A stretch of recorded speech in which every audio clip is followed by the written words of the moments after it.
Welcome to SDH's coverage of everything going on in the USL Championship.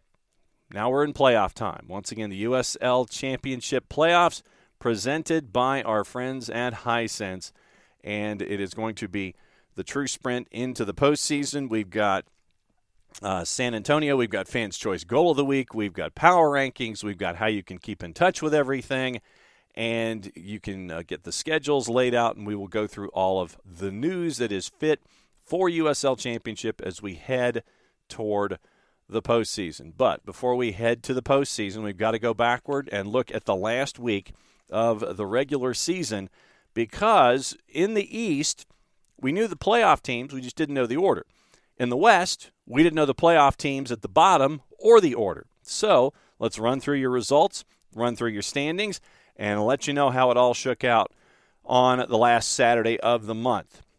Detroit City and the Miami FC. The Miami FC got a 1-0 win at a plus 192. Charleston Battery, after having relieved Connor Casey of his coaching duties, 1-1 draw with Loudoun United at a plus 332 to finish up both of their seasons.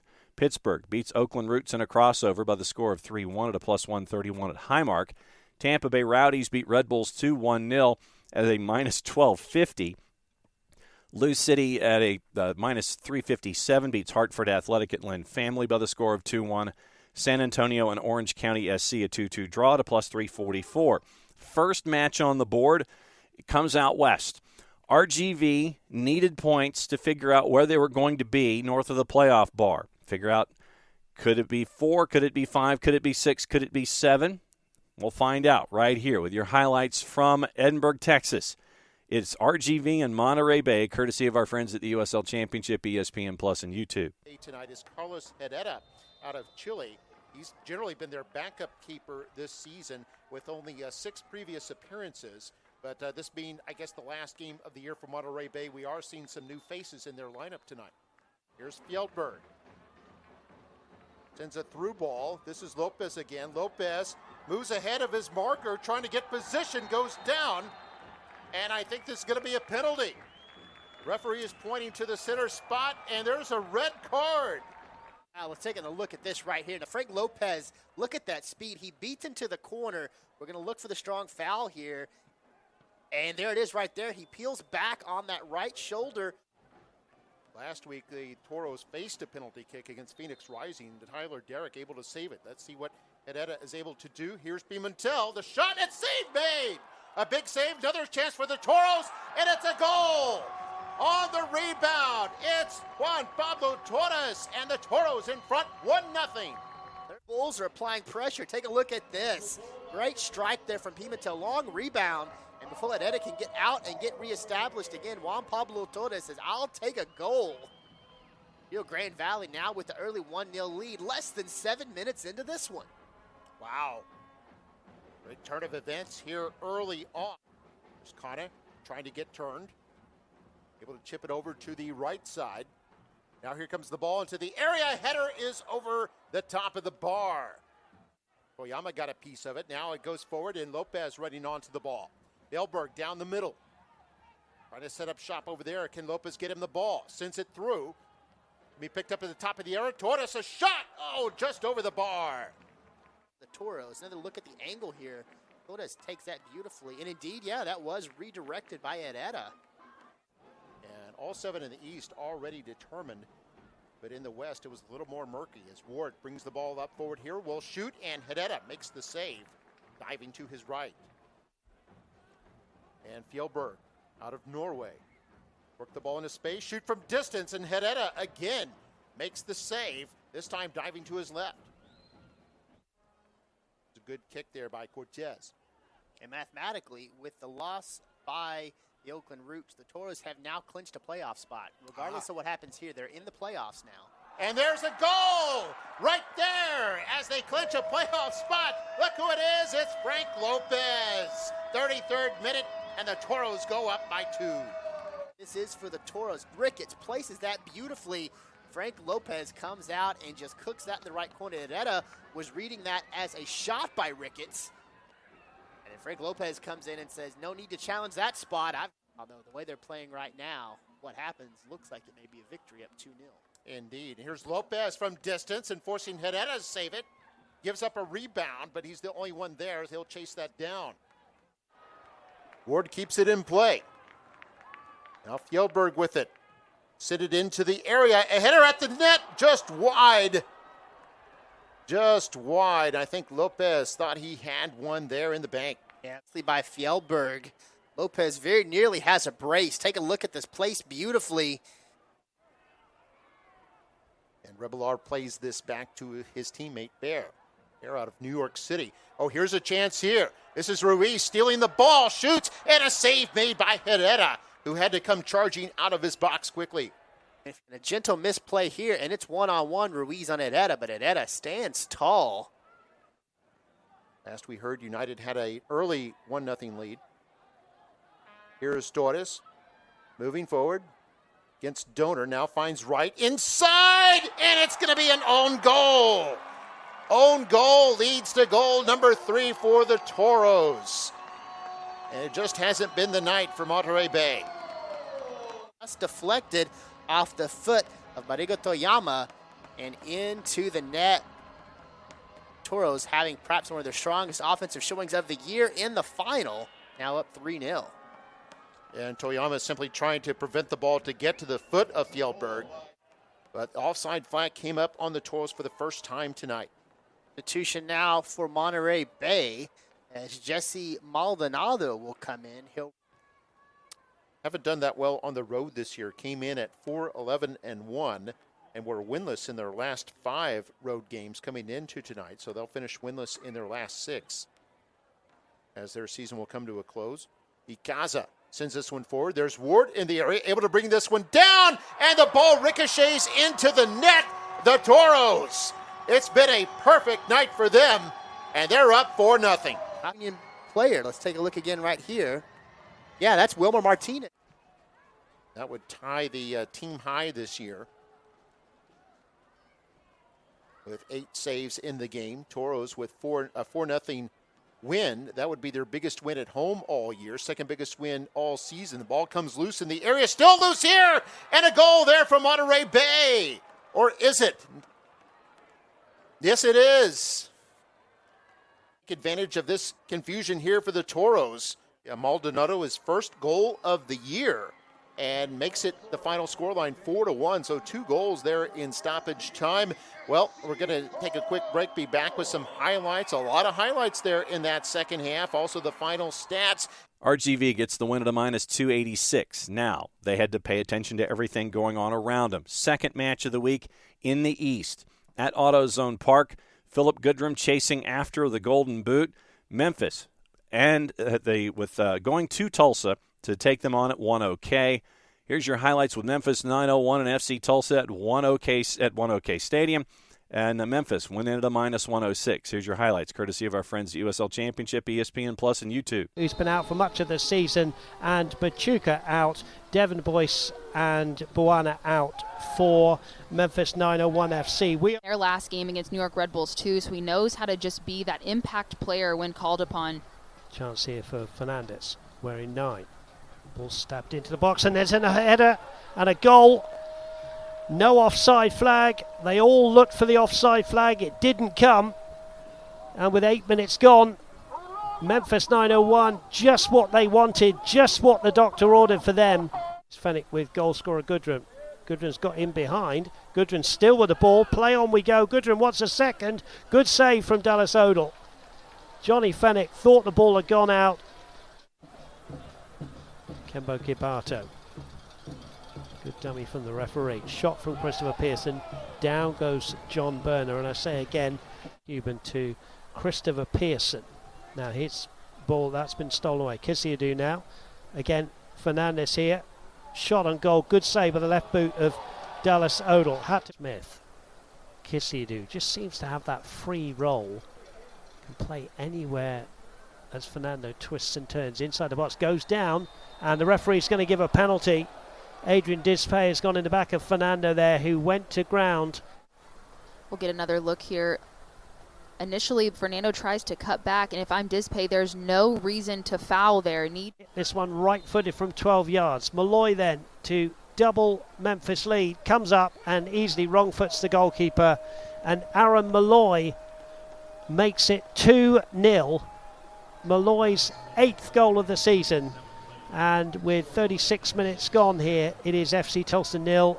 Great penalty kick taken, stepped up with confidence. Odell just goes the other way. Really had to be at his best. Low down, still they come. Less than Paul's side-footed shot. Easy save for Odell, who's doing his best. There is the substitution, so Philip Goodwin will not make any further time in the match. And it is Dylan Borchak who's coming on. 10 starts, couple of goals as well to hold off the challenge to Bird. Bird to DaCosta. DaCosta's in here. Chance for FC Tulsa. Good save by John Berner, and that's as close as FC Tulsa have got. And Rodrigo DaCosta, we've seen him in familiar territory. FC Tulsa started off with a good touch by Epps to Bird, and then quickly allows the left and right backs to forage forward. Long ball forward, looking for Borchak. Fennick's there.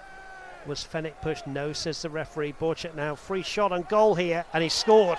And Borchak with a very confident finish. Johnny Fennick didn't get much of a challenge on there, and there is the celebration. Right, he's definitely accustomed more and he's to given that. It away here to Borchak. Borchak, can he score 2 in a minute? Good save, Dallas Odell, and Johnny Fennick has given the ball away there. At the replay, Borchak ultimately picking that off, driving forward, and great block. Brian Brown wanting to add to his 3-goal tally. Here's Jeremy Kelly looking for a 4th. Good save, Odell. Follow up from Kisiadu. Will finish in the goal, but the referee and his assistant combined with the offside flag. That's good. Pretty consistent and strong challenges. He did score a goal. Here's DaCosta now. McFarlane towards goal, and it bounces kindly into the arms of John Berner, and McFarlane, by his own standards. We'll get another look here. DaCosta plays a great ball in. McFarlane. Memphis with a 3-0 win, and they, after the result in Tampa went final, knew where they were going to be in the East toward the top. Out west, New Mexico finishes their season, the regular season, with a win over Colorado Springs by the score of 2-0 at a plus 104. Sacramento Republic at a plus 108 beat San Diego Loyal 4-0. Phoenix Rising beats Atlanta United 2 by the score of 3-1 at a minus 217. And Los Dos and Vegas Lights at a plus 292 finished the season at a 1-1 draw. So let's get into the standings and your playoff matchups. Lou City, untouchable in the last weekend of the season, finishes with 72 points, 22 wins out of 34. Memphis, 21 wins out of 34, 68 points. They would finish second ahead of Tampa Bay, who would finish winning their last 4 in a row and 67 points. Then the gap and the fun. Birmingham with a win wins the 4 spot with 58 points and 17 wins. Pittsburgh with a win, 57 points. The Miami FC with a win, 55. Detroit City, because of the loss, finishes at 54 points, losing their last 2 on the year. That's your 7. Below the playoff bar, FC Tulsa, 42 points, Indy 11 at 41, Hartford Athletic at 36, Loudoun at 28, Charleston at 25, Atlanta United 23, Red Bulls 2 wins, 3 of 34 on the season, finishing with 15 points. Western Conference, San Antonio, 17 points clear of San Diego. Everything goes through San Antonio this season in USL Championship. San Diego Loyal finishes at 60 points in second. Colorado Springs, 55 in third. Sacramento with the win finishes in 53 points. They finish 4th. New Mexico United with the win finish at 51 points, finishing 5th. RGV with the win, 49 points, 14 wins, finishing 6th. El Paso Locomotive makes it in, 13 wins, 34 matches, losing on the last day, but more wins puts them in ahead of Oakland Roots. Those in the West that are watching the postseason, Oakland at 46 points, Vegas Lights at 45, Phoenix Rising at 42, winning 3 of their last 4. Monterey Bay lost 4 to finish the season, finishing at 40 points. Los Dos also at 40 points with 11 wins. Orange County SC, your defending champs, will watch with the rest of us. 7 wins in a very rough season, finishing with only 34 points. So that lays everything out when it comes to your postseason. Saturday, 3 versus 6 at Al Lang, Tampa Bay hosting the Miami FC in the East. 8 o'clock at AutoZone, 2-7, Memphis and Detroit City. Sunday, October 23rd, the 4-5, Pittsburgh goes to Protective to take on Birmingham. Western Conference quarterfinals, 3-6. Widener Field, downtown Colorado Springs. RGV at Colorado Springs. 4-5, Hard Health. It is New Mexico United, Sacramento Republic, and your 2-7, Oakland Roots, and San Diego Loyal. That one is at Torero Stadium on the 23rd on your Sunday. So, once again, that lays it all out there for you with all of your matchups in the postseason. And that's how it all lays out. Quarterfinals, semifinal dates 28 through 30. Conference finals November 4 through 6, and your USL Championship final November 13th. 9 o'clock Eastern Time on ESPN2, ESPN Deportes, and Sirius XM FC. So, also looking at news and notes and everything that is going on around the board. Looking at notes out of Loudon. Luis Zamudio. Loudoun United announced the acquisition of Zamudio by MLS's DC United ahead of the 23 season. Signed with Loudon prior to the start of the 22 season. Made his debut in a 1-0 win over Indy 11. Started 27 matches, 7 shutouts for the Red and White. Second USL Championship with 105 saves in the season. Goals minus XG of minus 2.32, ranking 12th in the league. So good news in the DC United family. Power rankings to wrap things up for Week 32. Once again, we'll focus on the top 10 and work our way through everything outside of that. San Antonio, Louisville, Tampa Bay, RGV 1, 2, 3, and 4. Remember, this is power rankings, not actual standings. Memphis 901 up 1-5. The Miami FC with their win up 4-6. New Mexico United up 9-7. Detroit City at 8. Birmingham Legion up 8-9. Sacramento up 9-10. Oakland Roots down 6 to number 11. And Pittsburgh up 6-12.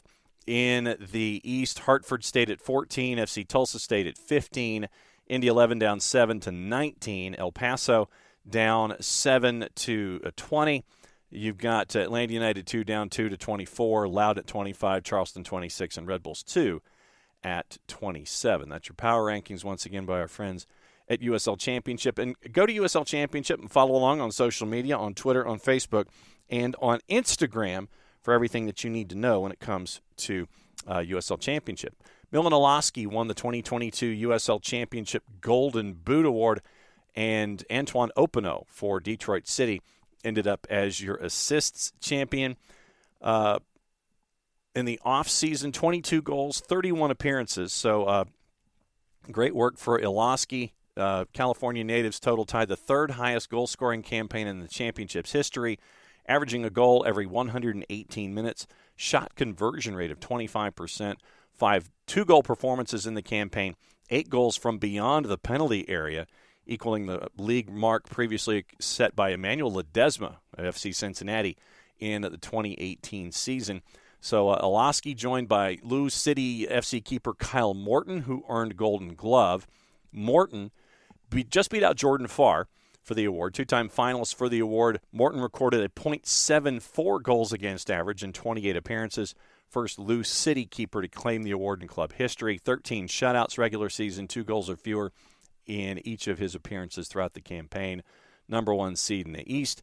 Opino claimed the assist championship, 11 assists, the assist champion award, 11 assists in the regular season for Detroit City, which got them into the playoffs.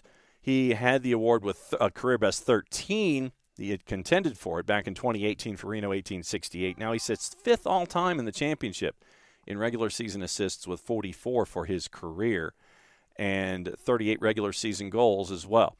You also have MVP, Young Player of the Year, Coach of the Year, Defender, Keeper, and the All-League teams. Those will be announced in November. So that's just the early round of awards that have been sent about when it comes to the USL Championship. Fans' choice for Goal of the Week for Week 32. You have some choices. Once again, you can vote till Thursday, October the 20th at noon. Christian Pirano, San Antonio against Orange County. Juan Azocar, Oakland Roots against Pittsburgh. Matt LaGrassa for Sacramento Republic against San Diego. Harry Swartz for New Mexico against Los Angeles. and Palo del Piccolo for Lou City against Hartford. So it's Pirano, Azocar, La Grassa, Swartz, and Del Piccolo are your choices for Fans' Choice Goal of the Week for Week 32. Go to uslchampionship.com, click on the banner, and you've got until Thursday at noon Eastern to vote for your USL Championship Goal of the Week for Week 32. Playoffs are here. Once again, presented by our friends at Hisense. So if you are in market and can catch a game, please do. You got the quality competition right out there in the postseason for USL Championship. If you are in market and cannot, follow along on your local provider. And if you're out of market and want to continue to follow along, please do so on ESPN Plus, your official provider of all the matches in USL Championship all the way through to the championship game coming up in mid-November. So for everybody here at SDH, thanks for hanging out with us for the regular season. It's now time for the postseason when it comes to USL Championship. Enjoy the matches in USL Championship and the sprint to the championships presented by our friends at Hisense. For everybody here at SDH, I'm just John. Play safe, everybody. Enjoy the games in USL Championship.